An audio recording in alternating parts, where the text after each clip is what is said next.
A Central 3 apresenta o Cinema Nacional em Revista. É o Central Cine Brasil.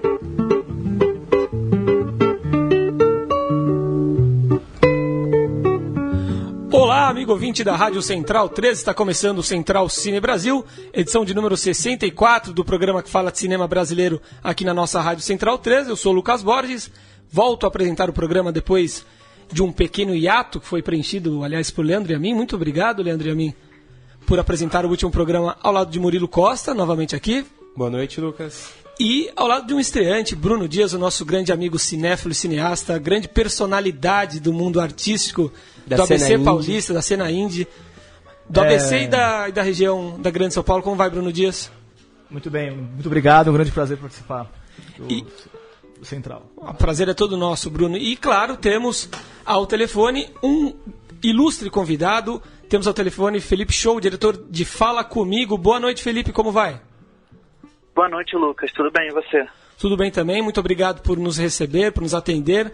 Felipe vai falar hoje do filme de estreia dele em longa-metragem, vai falar de Fala Comigo, um filme que está em cartaz nos cinemas de São Paulo e do Rio de Janeiro e que retrata a descoberta sexual de Diogo, a personagem interpretado por Tom Karabichian, um adolescente de 17 anos que gosta de ligar para as pacientes de sua mãe, psicanalista, e se masturbar enquanto as ouve. Diogo acaba se envolvendo intimamente com uma dessas pacientes, Ângela, interpretada por Karine Telles, em uma relação que ganha contornos grandiosos. O filme venceu os prêmios de melhor filme e de melhor atriz para Karine Telles no Festival do Rio de 2016 e é, de fato, um grande filme, um filme novo, um filme original que traz um frescor muito interessante para o cinema nacional.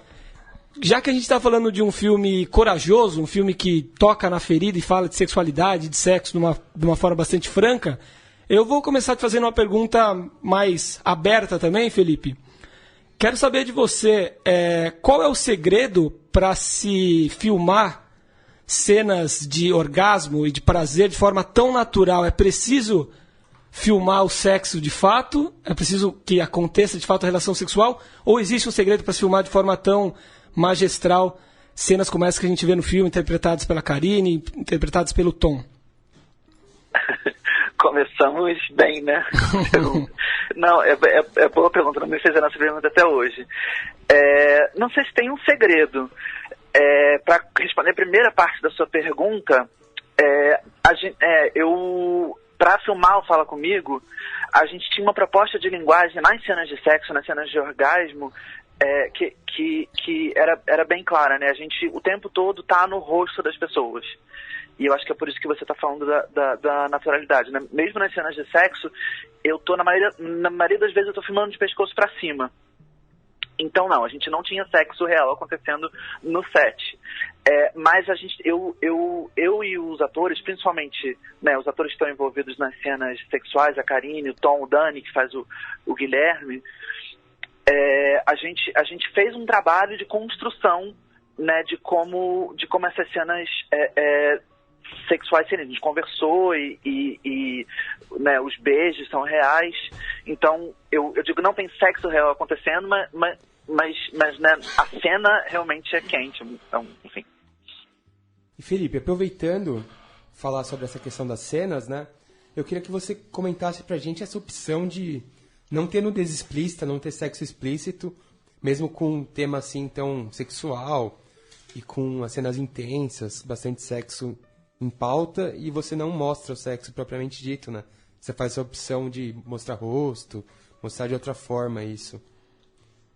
Então, isso era uma opção que eu tinha lá no começo, desde o roteiro. Não foi por uma questão de pudor ou de não querer mostrar, não tem problema nenhum mostrar, mas para esse filme específico, é uma coisa da minha visão como diretor e que eu conversei com os atores. Eu acho muito mais excitante você ver o rosto da pessoa, ver a expressão de prazer da pessoa do que você vê o corpo, do que você vê, né, o pênis, a vagina, a coisa entrando.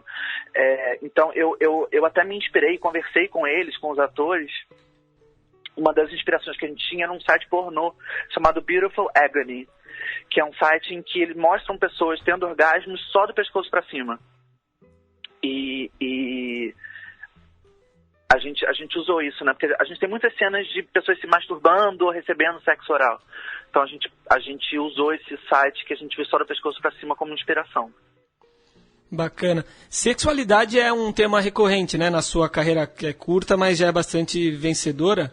Você ganhou o TED, né, o prêmio que distingue a obra de fundo LGBT no Festival de Berlim, com o curta Tá, né, que traz à tona também a questão do sexo de forma explícita, a questão da homossexualidade também. Esse assunto vem à tona nas suas obras porque você acredita que seja necessário, que seja urgente falar sobre isso, ou é, de certa forma, um assunto que te chama muito a atenção mesmo? Um pouco de cada. É um assunto que me interessa, o sexo, né? Eu gosto de falar sobre sexo, de fato você tem razão. Nos meus filmes como diretor, e mesmo em alguns filmes que eu participei como roteirista, a temática sexual tá lá. Eu acho interessante falar sobre isso. E eu acho necessário também, né? O Tá, por exemplo, é um curta sobre dois meninos num banheiro que eu digo que começa sórdido e termina fofinho, né? É um curta gay, que eu acho que é uma temática que a gente ainda fala pouco, né? A gente deveria falar mais sobre isso. E eu acho que tem uma coisa libertadora na maneira como você escolhe abordar o sexo, né? Eu gosto da ideia de poder falar sobre o sexo com liberdade. Murilo, Bruno? Oi, Felipe. Eu gostaria de saber um pouco mais sobre o casting do Fala Comigo, e principalmente do Diogo e da Ângela,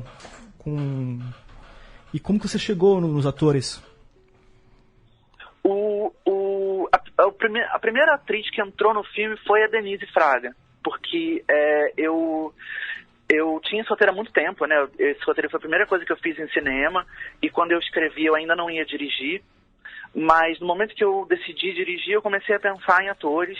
E eu trabalhei com a Denise no filme da Tata Amaral. E eu conheci o trabalho dela já, mas quando eu vi ela no Hoje, eu vi que ela era a pessoa certa para Clarice. Aí eu convidei a Denise. A Karine tem uma história curiosa, que ela foi a primeira pessoa que leu o papel da Ângela, mas lá atrás, em 2006, na época ela era muito nova, ela tinha 20 e poucos anos, e eu comentei, nossa, ela era minha amiga já, né? Falei, nossa, você leu muito, muito bem, pena que você seja tão nova, mas aí como o filme demorou um tempo para acontecer, ela ficou com uma idade mais próxima e ela entrou. O Tom Karabachian, a gente achou ele por teste, eu e meu produtor, Daniel, a gente foi como olheiro em várias escolas de teatro no Rio de Janeiro. A gente achou o Tom no tablado e lá a gente chamou ele para fazer teste com a gente. Ele fez um primeiro teste que era ele câmera, lendo o roteiro, e um segundo teste já com a Karine, porque eu fazia questão de escolher um ator que tivesse química com a Karine. Bacana. E o trabalho da Karine já é um pouco mais conhecido, ela está em Que Horas Ela Volta, né? Está em Riscado. É sensacional o trabalho da Karine. O Tom a gente não conhece muito, o que se sabe é que ele é filho do Paulinho Mosca, né? Enfim, parece que ele já está no meio das artes, né? Como foi uma surpresa para você trabalhar com o Tom, que apesar da aparente pouca idade, se sai de forma muito né, esplêndida, digamos assim, no filme? Ele é maravilhoso, né? Sim. De fato, ele não tinha feito cinema até agora, ele tinha essa experiência no tablado, com teatro, mas foi o primeiro filme dele, e eu fiquei bem surpreso, sim, porque ele tinha 18 anos quando ele fez o filme, ele era muito novo, e ele se saiu muito bem. O Tom tem uma naturalidade, e ele tem uma coisa de instinto para lidar. O Tom tem uma qualidade que é incrível no ator da idade dele, que muitos atores mais velhos não têm, que é a capacidade de ouvir quem está em cena com ele. Você vê que quando eu tenho muitos planos em cenas do filme que o outro ator está falando, mas eu estou no tom, porque ele sabe ouvir, ele sabe reagir, ele sabe viver o momento da cena de uma maneira muito, muito incrível para alguém da idade dele. E eu queria aproveitar também, Felipe, ainda para não sair totalmente dessa parte do elenco, que me chamou a atenção que, assim, na minha opinião, pelo menos, você coloca pessoas bem comuns, né? O rapaz é bem comum, o Tom, a Karine ali como a Ângela, é uma mulher comum também, não é uma musa, assim, digamos. E isso é uma coisa que interfere até na história, né? Porque eu li comentários de que se fosse um homem, por exemplo, se apaixonando por uma ninfeta, ninguém falaria nada, seria mais comum. Mas como é uma mulher, tem esse preconceito. Mas eu diria até que se fosse uma mulher, sei lá, a Maria Fernanda Cândido se apaixonando por um cara mais novo, a gente ia ver com outros olhos, né? Como é uma mulher comum, né? Esse símbolo sexual causa estranheza, muito mais repulsa até, né? Então eu queria que você falasse um pouco sobre essa opção, né? De trabalhar com pessoas comuns, fugir um pouco desses clichês erotizados da relação homem mais velho, mulher mais velha com jovem, que normalmente tem esses fetiches, mas são bem trabalhados com clichês, né? Eu também já ouvi esse comentário de que se ela fosse uma Maria Fernanda Cândido, duas pessoas. E de fato tem muitas reações. Eu não esperava, sinceramente. Eu escolhi falar sobre essa história de uma mulher mais velha com um homem mais novo, mas eu não imaginava que isso ia ser uma questão para as pessoas, né? E foi, de fato, e está sendo. Eu acho que é o tema que eu mais falo sobre esse filme, quando as pessoas vêm conversar comigo, tanto da mídia quanto pessoas em debates, é o que mais se fala sobre esse filme. E eu achava, por exemplo, que se alguma coisa fosse virar uma questão, seria o fetiche do Diogo, ou a maneira como o sexo é abordado, né? Que a gente tem algumas outras cenas com fetiches sexuais no filme, mas não, o que pega é isso. E pra mim sempre foi uma coisa muito natural essa ideia de uma mulher mais velha ficar com um homem mais novo. Eu acho que isso acaba incomodando as pessoas, pensando agora, por uma questão de machismo mesmo, né? Como você falou, um homem mais velho com mulher mais nova é ok, porque o machismo diz que a mulher deve procurar o homem por causa de poder, de segurança, de dinheiro, e o homem deve buscar a mulher por causa de beleza, juventude. Então é meio esperado, né? Uma mulher mais nova, bonitona, com um homem mais velho. E aí quando você inverte, isso incomoda. Mas eu não imaginava que isso ia acontecer, eu estou vendo isso agora. E sobre a escolha, né, dos atores em relação à aparência deles, o que eu pensei, o que eu tinha em mente era o talento, né, e a força do olhar. Eu escolhi a Carine por causa da força do olhar dela. Acho que ela tem uma potência incrível no olhar. E todos eles, né, o Tom, a Denise, o Emílio de Mello, o Daniel Rangel, todos eles têm essa potência incrível no olhar. E Felipe, a minha ideia não era criar fetiches sexuais ou criar musas ou nada disso. E Felipe, eu queria que você falasse um pouco sobre a composição da cena de abertura do filme, que é muito sobre essa comunicação que a gente acho que se perdeu um pouco, né? Você também trabalha a questão meio lá do telesexo. Acho que o pessoal que tem um pouco mais de 30 tem um pouco mais acostumado com esse tipo de usar o telefone para fazer essas coisas e ouvir as pessoas, pode até meio de repente passar algum tipo de trote para uma pessoa para tentar ouvir o que está do outro lado. Isso é uma coisa muito que acho que adolescentes dos anos 90 era muito comum. E foi muito, eu gostei muito da cena de abertura do filme com o Diogo e a Ângela. Eu queria ver como você desenvolveu esse tipo de linguagem para apresentar o filme. Isso você tem razão, né? Muito uma coisa de quem foi adolescente dos anos 90. Eu fui um adolescente nos anos 90. E eu construí o Diogo assim mesmo, para ele ser um cara anacrônico, né? Um cara fora do seu tempo. Porque ele tem esse fetiche que, de fato, quando a gente olha para os garotos dessa geração de agora, que tem 17, 18 agora, eles não têm mais essa coisa com o telefone, com um som, com ouvir as pessoas, né? E eu queria, assim, que o Diogo fosse um cara deslocado. Ele tivesse essa coisa meio antiga. Esse fetiche dele, na verdade, a inspiração veio de um filme do Todd Solondz, o Felicidade, que tem um personagem interpretado pelo Philip Seymour Hoffman, que ele liga para mulheres desconhecidas e se masturba. Mas no Felicidade é uma abordagem um pouco diferente, né? O Todd Solondz lida muito com a crueza. Eu sempre gostei de lidar mais com a proximidade com os personagens, com afeto nos personagens, então eu transformei o fetiche numa coisa mais lúdica, né? É um adolescente que liga, é meio trote, é meio brincadeira, enfim, eu achei que seria muito interessante começar uma relação amorosa assim, né? Com um trote / fetiche sexual, que acaba virando um apaixonamento, que acaba virando uma relação amorosa de verdade.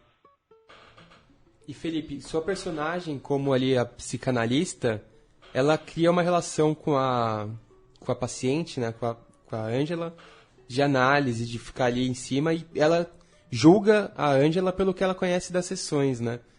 E essa psicanálise estando presente no filme, e é um filme que fala bastante sobre taras, sexo, como que tem sido a repercussão disso pra você? As pessoas ficam te colocando no divã também, analisando suas taras, manias por conta disso? Você sente que isso está presente no filme e te incomoda, assim, as pessoas abordam muito isso?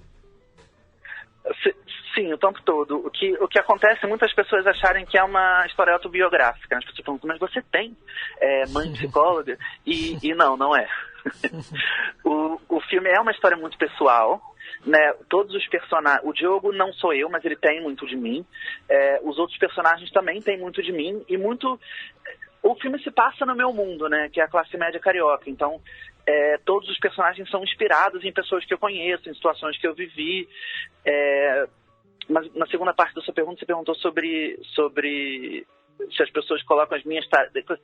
Colocam. Quando a gente tem debates, assim, a gente teve o debate Folha, aí em São Paulo, foi com o Contardo Caligares. A gente falou um pouco sobre a questão psicanalítica do filme. Aqui no Rio, no Estacionete Rio, a gente fez um debate com um sexólogo. Então a gente eventualmente falou sobre sexo também. E eu acho isso muito legal, né? As pessoas, o filme falar sobre sexo e permitir que as pessoas falem sobre sexo. E o que acontece muito, muito mesmo, são as pessoas que viram o filme e depois me chamar no particular e contar uma coisa muito privada sobre a vida delas. Algum fetiche que elas tiveram, alguma coisa que elas tiveram. E eu acho isso muito legal, um efeito legal que o filme tem sobre as pessoas. Já está acumulando material para um possível novo filme, então, com essa temática. Com certeza. Eu estou escrevendo um filme novo já. Sim, que tem, inclusive, né, o sexo como pano de fundo, né?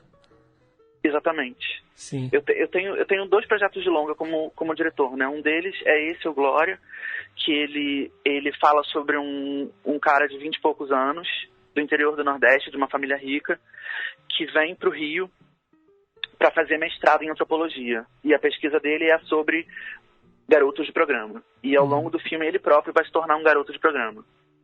Sim. E o outro projeto chama Vozes, é um roteiro da Carolina Castro, nesse eu sou o diretor, e o filme se passa todo no Rio em 24 horas, e são a história de 6 personagens.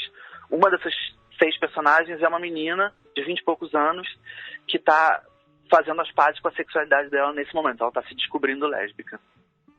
Sim, bacana, estamos curiosos e ansiosos para assistir aos filmes. E Felipe, aproveitando também que você falou aí sobre essa temática de GLS, uma questão muito curiosa do filme é que, digamos que você passa bem de passagem por isso, né? Acontece ali o lance com um amigo dele e meio que não pega nada. De forma natural, né? É bem natural, inconsequente. E ele vai lá, se abre com a mãe, não fala da Ângela, mas fala do amigo. Então eu queria que você falasse sobre essa naturalidade com que você encaixou essa cena. Se você acha que é uma coisa dessa geração que realmente não é tão encanada com sexo, não é tão encanada com essa questão LGBT. Queria ouvir um pouco sobre isso.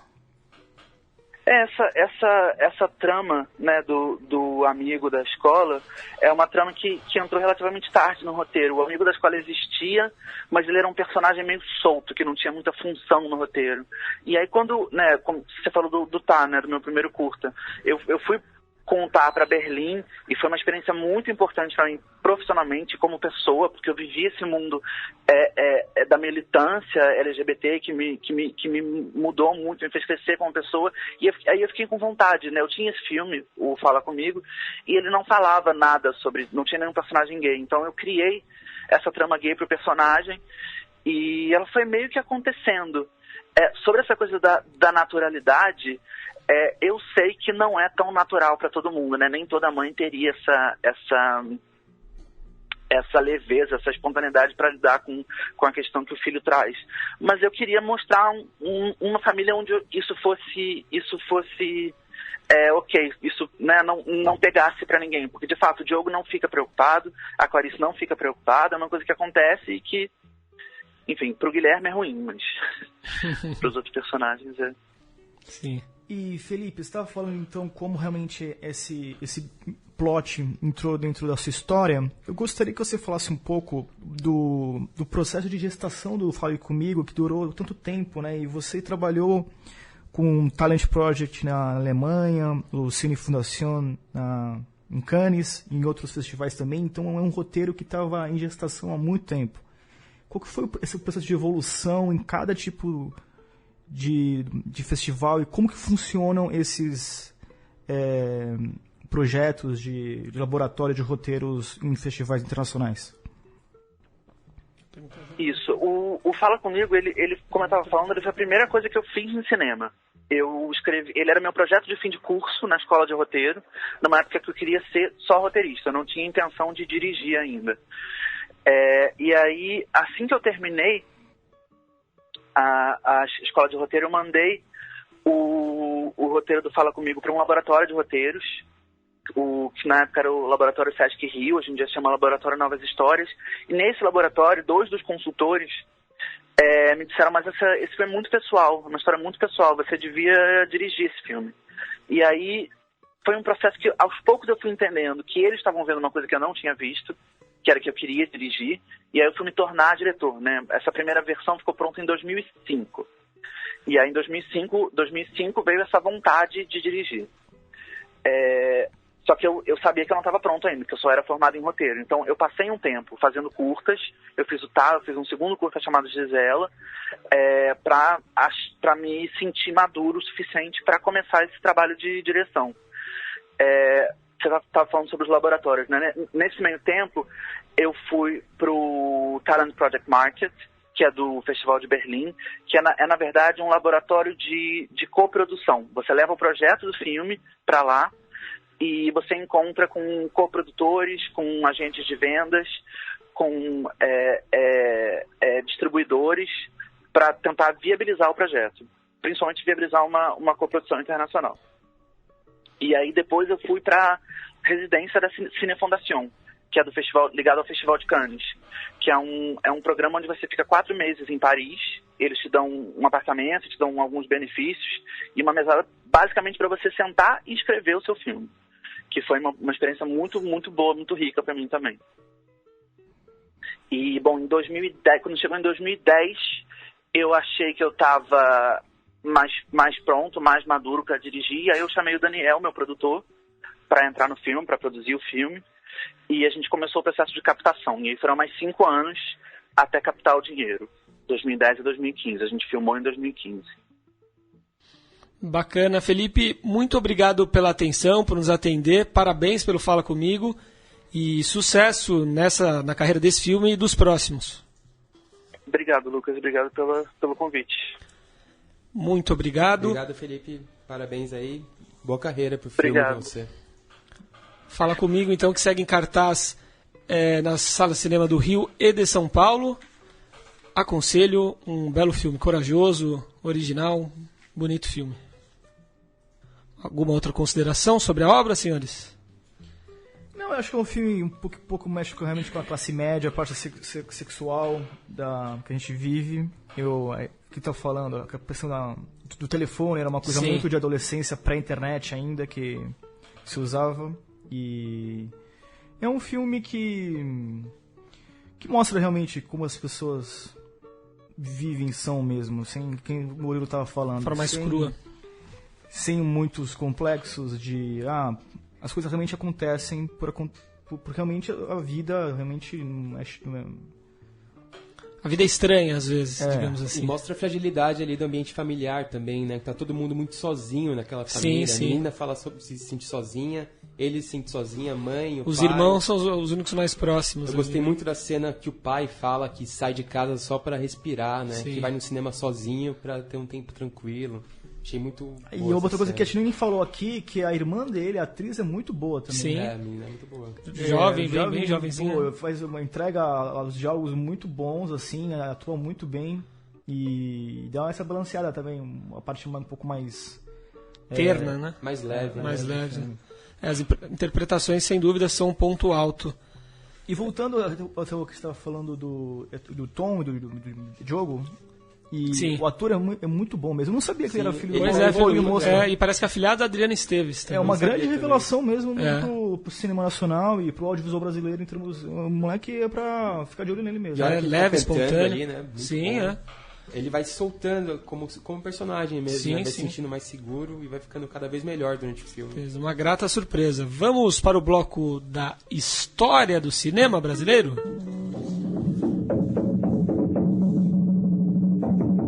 A história do cinema brasileiro.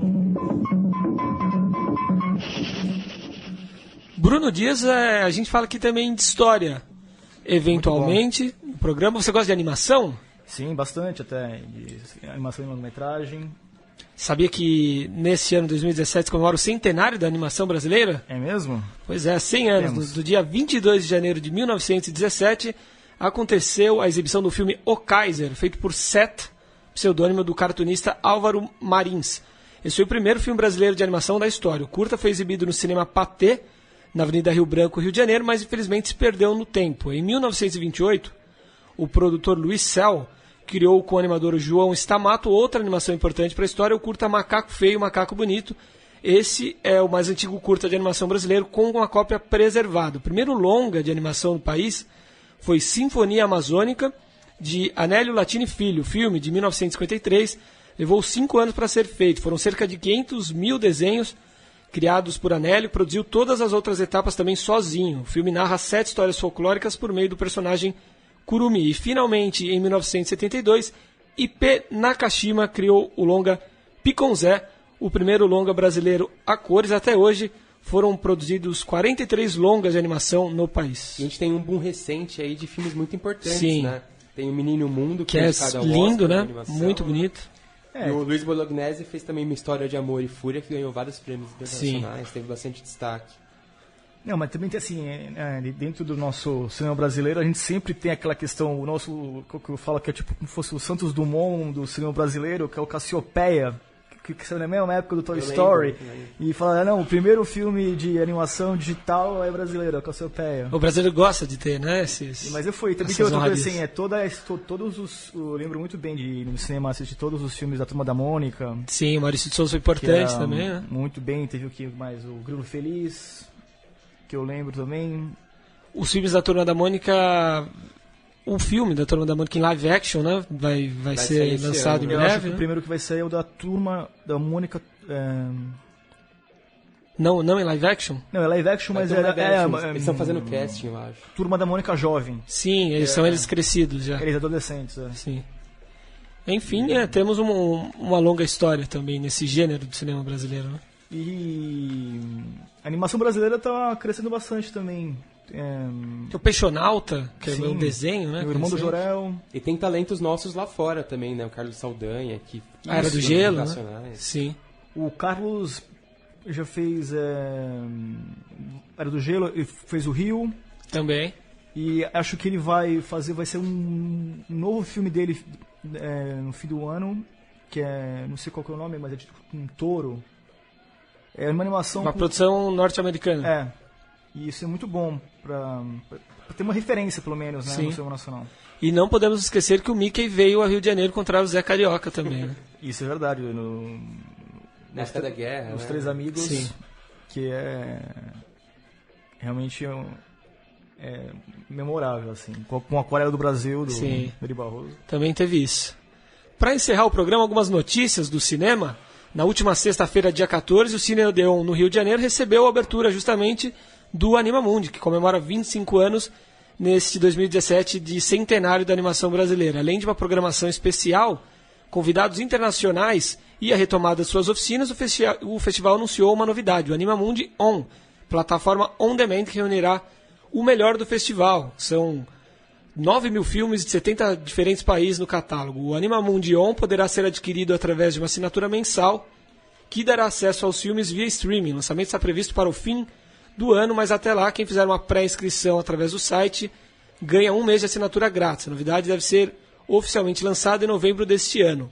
O Animamundi se estende até o dia 23 de julho no Rio, já está acontecendo, e chega a São Paulo entre os dias 26 e 30 de julho. Nas sessões oficiais são 345 produções de 45 países, entre elas 70 nacionais. Contando com as mostras especiais e retrospectivas, o número chega a 470 títulos. Um festival bem tradicional aí, né, o Animamundi. Eu lembro de, antes de ser cinéfilo até, nem me ligava na Mostra de Cinema de São Paulo nem nada, eu já conhecia o Animamundi. Muitas escolas levam crianças, alunos popular para também, ver né? o Animamundi. Sim, bem popular. Tem muito filme, né? E filme pra criança, então aqui sempre teve bastante peso. E o legal de animações, principalmente no festival, é a diversidade de histórias mesmo que tem. Então, realmente, o Animamundi é uma excelente pedida. E muito boa, gostei muito bem da notícia do Animamundi, vai criar uma plataforma de video demand de streaming. Isso dá um empurrão, né? Empurrão para distribuição, porque na verdade assim, o que a gente sempre vê em filmes de festivais é os filmes morrerem em festivais, filmes que né? somem, né? Não, a maioria, então... Falta para filme nacional, não só de animação, uma plataforma dessa, né? E até mesmo... Vai ter, parece que vai ter. Canal Brasil ou algo assim? Tem uma sendo desenvolvida, acho que é do Cine SP. Nossa, seria ótimo, da né? SPCine está desenvolvendo uma plataforma, deve sair esse ano. Não, também. e tem que ser assim, tem que levar onde as pessoas estão hoje em dia com as diversas telas e devices que tem tablets, celular, e acho que uma coisa até que a animação é uma coisa que você consegue consumir num celular e ainda ter um prazer mesmo perto do que numa sala de cinema. Sim, proporciona. Tanto, né? E aquela coisa que realmente é bem democrática em termos de você consegue, para uma criança, até é uma coisa que realmente a gente traz bastante prazer, assim, realmente. Uma memória lúdico, afetiva, né? Uma memória afetiva e muito bom um festival, que isso ajuda o festival a crescer mais ainda. Sim, continuar vivo. Falando nisso, só encerrando o assunto da animação, perguntar para vocês sobre um filme que eu assisti nas férias na televisão, de forma aleatória, assim. Vocês assistiram já Festa da Salsicha? Não assisti. Que é do Seth Rogers, né? Ah, The Sausage Party. The Sausage Party. É uma animação sobre alimentos antropofágicos, e é tipo dizem que é rola um bacanal entre eles, né? É interessante o filme, viu? Assistam, não levem as crianças, por favor, para assistir, porque tem bastante coisa imprópria. E a última notícia desse Central Cine Brasil, a 16ª edição do Grande Prêmio de Cinema Brasileiro, realizada pela Academia Brasileira de Cinema, divulgou a lista dos seus indicados. 5 filmes estão na disputa ao prêmio de melhor longa-metragem de ficção. São eles Aquários, Boi Neon, Elis, Mãe Sua Uma, Inês e o Coração da Loucura. Longa-metragem Elis, de Hugo Prata, encabeça a lista de indicações, são 12.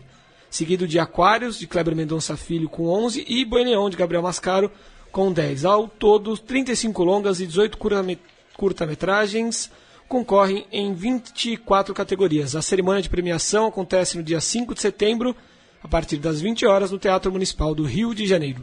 Uma coisa interessante desse festival é que ele é um dos poucos que premiam os filmes depois que ele tem a carreira mesmo. Sim. Né? Porque normalmente os festivais premiam antes do filme sair. Você nem assistiu, você não tá torcendo pra ninguém. É pro meio, né? Pros acadêmicos. E daí ele vai lançar o filme já como vencedor do festival, já com essa chancela. Esse aqui é o contrário, né? Um reconhecimento dos filmes que fizeram sucesso naquele ano. Esse, em tese, é o Oscar brasileiro, porque é feito pela academia e por profissionais de cinema. Mas uma coisa que foi ao contrário, na verdade. Eu acho que o Grande Prêmio do Cinema Brasileiro, ele é entregue muito tarde. Fica muito confuso, porque essa vai ser a mesma época que vai começar a sair os pré-selecionados inscritos da Ancine para ser selecionado pro Oscar. Sim. Daí fica os Tem filme de 2015 aqui. É, filme de 2015. Sim, acaba ficando um pouco velho, mas as pessoas viram os filmes, pelo menos. Não, pode ser um pouquinho, pode ser um pouquinho antes. Tem que ser em março esse prêmio. Eu não sei qual que é tipo de política ou de organização que faz a premiação ser tão tarde. Eu acho que isso desvaloriza a premiação. Sim. Eu acho que é pra ter um pouco apagado, um tempo maior de colheita de filmes, assim, né? Sim. Ter filmes mais espalhados. Mas eu votaria em Boi Neon dentre esses 5 aí. Em qual, Bruno? Eu acho que muito provável, porque isso realmente é a própria academia brasileira que vai dar, eu acho que vai dar o Aquários. Eu iria de Aquários porque também, o Aquários foi, claro, ainda... Sim, tá quente ainda. Não, e também a questão do Oscar, que foi meio que rejeitado, e o Kleber é um cara muito querido. Sim. A Elis, na verdade, é quase que um blockbuster brasileiro, que é uma grande produção, isso se vê na tela, mas eu não sei se... Pode ser que ganhe várias categorias técnicas de figurino, fotografia, talvez o... Bem possível, né? Atuação, né? Claro, a atuação vai... Como chama mesmo ela? Andréa Horta. Sim. Tá. Bom, em setembro voltamos a falar então sobre o Grande Prêmio do Cinema Brasileiro, para apresentar aqui os vencedores dessa disputa. Bruno Dias, muito obrigado pela sua presença. Um enorme prazer, eu espero retornar mais vezes. Esperamos também. Sou um ouvinte e agora também um colaborador. Que honra, hein? Que honra. Esperamos que o Bruno Dias volte, não é mesmo? Como você, Murilo, que veio e não foi embora mais. Acabei ficando aqui fixo na bancada, né? E hoje veio de agradeço a terno, oportunidade. inclusive. Tô chique, né? Olha só. Tem estreias da semana aí? Assim, não? Não, né, nenhuma grande novidade do cinema brasileiro. Do cinema internacional tem o novo do Terrence Malick, né? Que estreia. Canção... Canção? Song to Song. De canção para canção. De canção para canção. E, enfim, Terrence Malick é sempre um acontecimento quando vem no cinema. Grande elenco. A ver. Até semana que vem, amigos. Até lá. Um abraço.